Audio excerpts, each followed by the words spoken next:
ఇప్పుడు అధికారంలో కాంగ్రెస్ పార్టీ ఉన్నది. అధికార పార్టీ. ప్రతిపక్ష పార్టీ నిరుద్యోగుల్ని రాంగ్ డైవర్షన్‌లో అటు యూట్యూబ్ ఛానెల్స్‌తో రాంగ్ డైవర్షన్ తీసుకెళ్తున్నటువంటి ప్రతిపక్షము. మరి ఎందుకు అధికార పార్టీలో మీరున్నారు?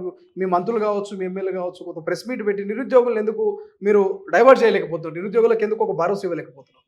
నేను ఒకటే చెప్తా అండి. నిరుద్యోగులకు వాళ్ళు భరోసా ఇస్తుర్రు. హ్మ్. నేను దయచేసి తెలంగాణ నిరుద్యోగులకు ఒకటి చెప్తున్నా. కాంగ్రెస్ పార్టీ అందరికి ఉద్యోగాలు ఇవ్వాలన్న ప్రయత్నం చేస్తుంది. దీంట్లో ఎవరికైతే నష్టం జరుగుతుందో ఆ విధి విధానాల వల్ల వాళ్ళు రోడ్డు మీదకి వస్తున్నారు, కానీ వాళ్ళకంటే పదింతలు ఎక్కువ ఉన్నటువంటి లాభం జరిగేటువంటి వాళ్ళు ఎవరు రోడ్డు మీదకి వస్తలేరు కాబట్టి ఈ బాధ.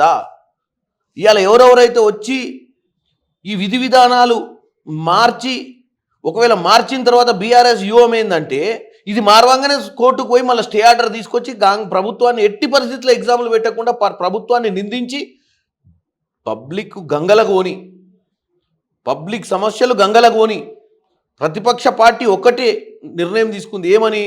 కాంగ్రెస్ పార్టీని ఏ పని చేయనీయకుండా చూడాలి. దీనికి కొన్ని ఎలిమెంట్స్ దొరికినాయి. ఆ ఎలిమెంట్స్ ఏంది? ఏ నిర్ణయం తీసుకున్నా 100% పర్ఫెక్ట్ ఉండదు. 70% మార్కులు వస్తే సూపర్ అన్నట్టు. ప్రజా సంక్షేమ పథకాలలో కానీ, ప్రజలకు చేసే మంచితనం కానీ, ఆ 30% నెతికి, ఆ 20% నెతికి దాంట్లోకి వెళ్ళి కొంచెం ఉద్యమకారుల లెక్క చిత్రీకరించి వాళ్ళని తీసుకొచ్చి ఈ పనికిరాని కొన్ని మీడియా బయటలు ఇప్పించి ప్రభుత్వాన్ని నిందల పాలు చేయడానికి ప్రయత్నం చేస్తున్న బీఆర్ఎస్కు ప్రజల మంచితనం మీద చిత్తశుద్ధి లేదు. రాజకీయమే చేయాలి. కాంగ్రెస్ పార్టీ రేవంత్ రెడ్డి గారి ప్రభుత్వాన్ని నిందల పాలు చేయాలి. కోట్ల ద్వారా స్టేలు తీసుకొచ్చి ఎవరికి పరీక్షలు పెట్టకుండా చేయాలి. చేసి వీళ్ళని గద్దె దింపాలి. 10 ఏళ్ళ అధికారంలో ఉండి దాహం తీరలే. 6 నెలలు కాకముందే, 6 రోజులు కాకముందే కూల్చేస్తాం, తోచేస్తామని మాట్లాడిన బీఆర్ఎస్ నాయకులు ఇలా ఆ కూల్చేసుడు, తోచేసుడు మాటలతోటి అందరు ఎమ్మెల్యేలు వచ్చి కాంగ్రెస్లో జాయిన్ అవుతారు. ఇప్పుడు ప్రభుత్వాన్ని అనుకున్నట్టుగా చేయకుండా ప్రక్రియ స్టార్ట్ చేశారు. కాబట్టి నేను ఒక్కటే చెప్తున్నా, తెలంగాణ ప్రజలు కాంగ్రెస్ని నమ్మి ఓటేసి గెలిపించారు. ప్రజలే ప్రభుత్వాన్ని కాపాడాల్సిన అవసరం ఉంది. ప్రజలే రోడ్డెక్కి మంచిని మంచి, చెడుని చెడు అని చెప్పాల్సిన అవసరం ఉంది. మంచి జరిగిన వాళ్ళు ఇంటికాడు ఉంటారు.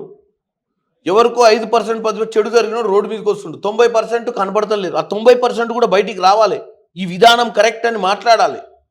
మీరు అన్నట్టు మంత్రులు ప్రాపర్గా ఎక్స్ప్లెయిన్ చేయాలి. ఎట్ ద సేమ్ టైం లబ్ధిదారులు కూడా బయటకు వచ్చినప్పుడు ప్రజలు చూస్తారు ఏం జరుగుతుందని. ఏది ఈ సబ్జెక్టుకు సంబంధం లేని వాళ్ళు. ఓకే. సో ఇది మీరు అందరు కూడా మీ తొలి వెలుగు ఛానల్ మా ద్వారా మీరు ప్రజల మధ్యనకు తీసుకోండి. ఎస్. అండ్ దాంతో పాటుగా గతంలో ఏదైతే పార్టీ ఫిరాయింపులకు పాల్పడినటువంటి పరిస్థితి మనం చూసినాం. గతంలో మీ ప్రతిపక్ష హోదా లేకుండా చేసింది ఏదైతే బీఆర్ఎస్ పార్టీ. ఇవాళ సేమ్ యాస్టీస్గా బీఆర్ఎస్ పార్టీ చేసినటువంటి పని కాంగ్రెస్ పార్టీ ఏమైనా చేస్తుందా? పార్టీ ఫిరాయింపులు అంటే వాళ్ళ లెక్క 12 మందిని ఒకేసారి, 18 మందిని ఒకేసారి, 88 మంది గెలిచిరండి. 12 మందిని తీసుకొని పోయి 100 వేసుకుర్రు, 100 కావాలని. 12 మందిని కూడా ఒకేసారి ఇద్దరికి మంత్రి పదవులు ఇచ్చారు. తలసాని శ్రీనివాస్ యాదవ్కు, సబిత. మేము మంత్రి పదవులు ఇచ్చినామా? మేము భయభ్రాంతులకు గురి చేస్తలేము, మేము ప్రలోభాలకు గురి చేస్తలేము, మేమేమి భూములు రచిస్తలేము. మేము కేవలం వాళ్ళు వస్తా అంటే జాయిన్ చేసుకుంటున్నాం. మేము రమ్మని పిలుస్తలేము. మేము వస్తా అని అన్నప్పుడు ఒక్కొక్కరు వస్తున్నారు తప్ప మేము గ్రూపులను పిలుస్తలేము. వాళ్ళు కూడా ఎందుకు వస్తుర్రు?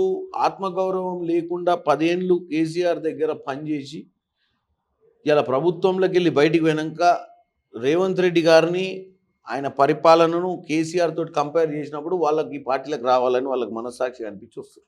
ఓకే. అంటే నిజంగా బీఆర్ఎస్ పార్టీకి సంబంధించినటువంటి ఎమ్మెల్యేలు ఒకరు 10 మంది అంటున్నారు, ఒకరు 7 మంది అంటున్నారు. మీ పార్టీకి సంబంధించినటువంటి కొంతమంది నాయకులు. సో ఓవరాల్గా ఎంతమంది వచ్చే అవకాశం ఉంది? ఎప్పుడు వచ్చే అవకాశం ఉంది? నాకున్న అవగాహన, ఎందుకంటే ఎట్లా వస్తారో తెలియదు, కానీ 4 అయితే మిగులుతారు వాళ్ళ దగ్గర. ఎవరు ఆ 4? ఎవరు ఉండొచ్చు? ఆ నలుగురు సినిమాల పని కోసం మిగులుతారు మోయడానికి.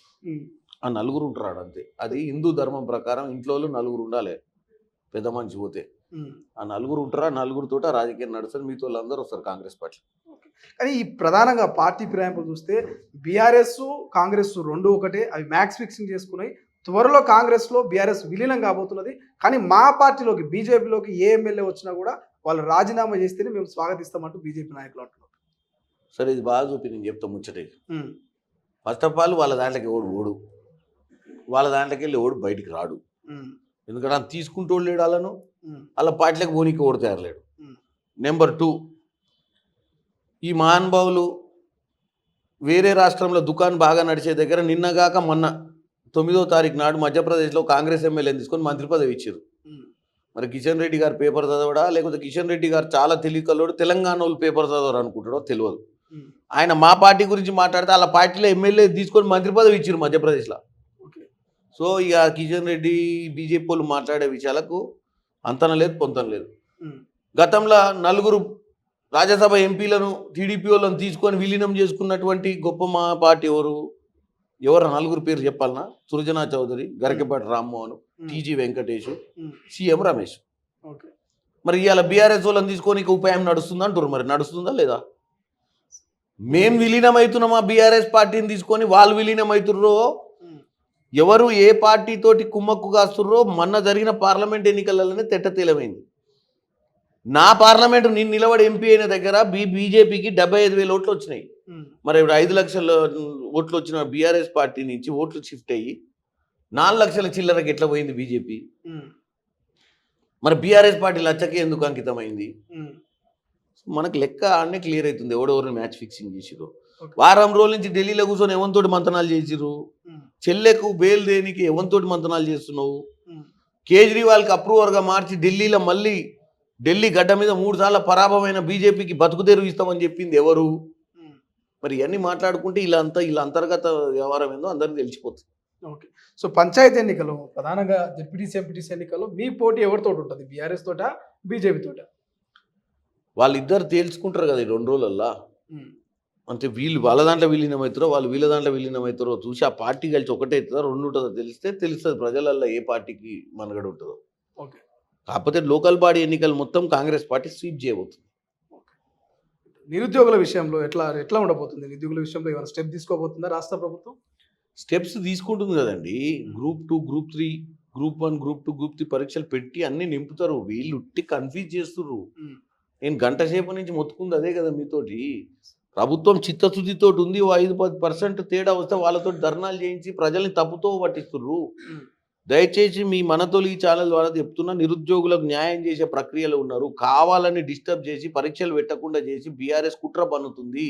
ఉమ్, బీఆర్ఎస్ కాంగ్రెస్ పార్టీని పరీక్షలు పెట్టకుండా కన్ఫ్యూజ్ చేసి కోర్టులలో పోయి స్టేలు తీసుకొచ్చి మన విధి విధానాలను మార్చి నోటిఫికేషన్ ఇచ్చిన దానికి జరిగేదానికి తేడాలు తీసుకొచ్చి మా మీద ప్రెజర్ పెట్టి వీళ్ళందరినీ రెచ్చగొట్టి కొంతమందిని తర్వాత పరీక్షలు పెట్టకుండా చేసి పార్టీ రాజకీయం తప్ప వాళ్ళకు ప్రజల సంక్షేమం మీద పట్టింపే లేదు బీఆర్ఎస్ పార్టీకి. ఓకే. సో ఇవాళ జాయిన్ అయినటువంటి ఆర్కేపూడి గాంధీ కావచ్చు, నిన్న జాయిన్ అయినటువంటి ప్రకాష్ గౌడ్ కావచ్చు, వీళ్ళ జాయినింగ్స్ ఎట్లా చూస్తారు? గతంలో వీళ్ళంతా కూడా ప్రతిపక్ష అధికార పార్టీలో ఉండి మీరు ప్రతిపక్షంలో ఉన్నప్పుడు విమర్శించినటువంటి నాయకులు. వీళ్ళ జాయినింగ్స్ మీద ఏమైనా కామెంట్ చేస్తారా? నేను జాయినింగ్స్ మీద కామెంట్ చేయను. ఎందుకంటే వాళ్ళు స్వచ్ఛందంగా వచ్చి జాయిన్ అవుతుర్రు. ఉమ్, వాళ్ళు జాయిన్ కావడానికి కారణం ఏంటంటే అక్కడ వాళ్ళకి స్వేచ్ఛ లేదని ఇక్కడ జాయిన్ అవుతుర్రు. ఓకే. స్వచ్ఛందంగా వచ్చినప్పుడు కామెంట్ చేసేది ఏముంటుంది? వచ్చి మంచిగా వాళ్ళు ప్రజాపాలన ప్రజలకు గెలిపించిన ప్రజలకు సేవ చేయాలని ఇడికి వస్తుంది. అసలైన తొలి వెలుగు. ఫాలో వాట్సాప్ @తొలి వెలుగు official.